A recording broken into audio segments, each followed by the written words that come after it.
Hello সবাইকে, সালামু আলাইকুম। তো পিসি প্রবলেমের আরেকটা পার্টে সবাইকে স্বাগতম। তো আপনার পিসি চালু করার সময় কি অনেক নয়েজ করতেছে, বা পিসি চালু করার সময় মানে এমন হচ্ছে যে শব্দের চোটে কান ফেটে যাবে, বা পিসি মনে হচ্ছে যে পিসি চালু করার সাথেই পিসির শব্দে মনে হচ্ছে যে পিসি ব্লাস্ট হয়ে যাবে, এরকম ধরনের সমস্যা আমাদের সচরাচর হয়ে থাকে। এই ধরনের সমস্যা আসলে ব্র্যান্ড পিসিগুলোর কমই হয়। নর্মাল যে ক্যাসিং দিয়ে মেক করা বা নিজেরা ম্যানুফ্যাকচার করা কোনো কোম্পানি ক্যাসিং, কোনো কোম্পানির মাদারবোর্ড বা কোনো কোম্পানির হলো কুলিং ফ্যান, এইসব পিসিগুলোতে এই ধরনের প্রবলেম। এই প্রবলেমগুলো কেন হয় বা এই প্রবলেমগুলো সলিউশন নিয়ে আজকের ভিডিও। তো প্রথমে শুরু করি যে এই প্রবলেমগুলো কেন হয়। এই প্রবলেমগুলো পিসি যখন ধুলার মধ্যে রাখা হয় বা ডাস্টের মধ্যে রাখা হয়, পিসি নিয়মিত ক্লিন করা হয় না, তখন এই প্রবলেমগুলো দেখা যায়। এই প্রবলেম হওয়ার মেজর দুইটা কারণ আছে। যেমন হলো দুইটা ফ্যান থেকে এই ধরনের প্রবলেম হয়। একটা হলো প্রসেসর কুলিং ফ্যান, আর একটা হলো পাওয়ার সাপ্লাই কুলিং ফ্যান। এই দুই ফ্যানের যখন মধ্যে ডাস্ট জমে তখন এই প্রবলেমগুলো হয়ে থাকে।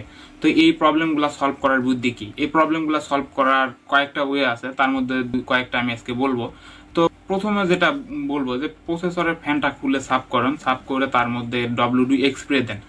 WD-X স্প্রে যদি না থাকে তাহলে আপনারা পুরাতন বাইকের যে ইঞ্জিন অয়েল আছে ওইটা আপনারা ইউজ করতে পারেন। ওটা কিভাবে ইউজ করবেন সেটাও বলতেছি।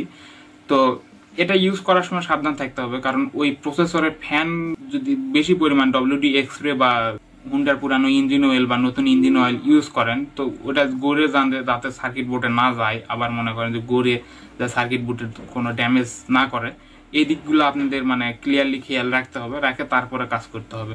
তো আমি দুইটা কুলিং ফ্যান আপনাদের সামনে নিয়ে এসে আপনাদের দেখাইতেছি আপনারা কিভাবে কি করবেন আর কি, কিভাবে এই মনে করেন যে WD-X স্প্রে বা ইয়াটা আপনারা ওই কুলিং ফ্যানের মধ্যে দিয়ে মানে কুলিং ফ্যানের সাউন্ডটা মানে লেস করবেন বা সাউন্ডটা কম করবেন। তো আমার হাতে একটা প্রসেসরের কুলিং ফ্যান আছে। তো প্রসেসরের কুলিং ফ্যানে আপনারা যদি লক্ষ্য করেন তো এখানে একটা সিল আছে।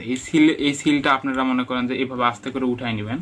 সিলটা আস্তে করে উঠাই নিয়ে এই আপনারা একটা ইঞ্জেকশনের সিরিঞ্জ নেবেন। যখন আপনারা মোটরসাইকেল বা বাইকের ইঞ্জিন অয়েল ইউজ করবেন, ইঞ্জেকশনের সিরিঞ্জ নিয়ে অল্প একটু তুলবেন, যাতে 1 ফোঁটার মতো ইঞ্জিন অয়েল এখানে ইঞ্জেকশনে তুলবেন। তুলে এখানে 1 ফোঁটার মতো ইঞ্জিন অয়েল আপনারা পুশ করে দিবেন। এত বেশি পরিমাণে দিবেন না যাতে এটা বয়ে আবার প্রসেসরের উপর যায়, তাহলে প্রসেসরের উপর গেলে মানে শর্ট সার্কিট হয়ে মানে সমস্যা হতে পারে। তো এখানে অল্প একটু দিবেন, আবার আরেকটু তুলবেন 1 ফোঁটার মতো মানে ওটা আরেকটু তুলবেন। তুলে ইয়াটা এই যে এই নিচ দিয়ে আমি হয়তো দেখাতে পারতেছি, এই নিচ দিয়ে এখানে যে কয়েলের ধার দিয়ে যে ম্যাগনেটটা আছে, ম্যাগনেটের উপর সাইরে দিবেন, দিয়ে ফ্যানটাকে একটু ঘুরাই নেবেন, নিয়ে ফ্যানটাকে পুরা পরিষ্কার করবেন।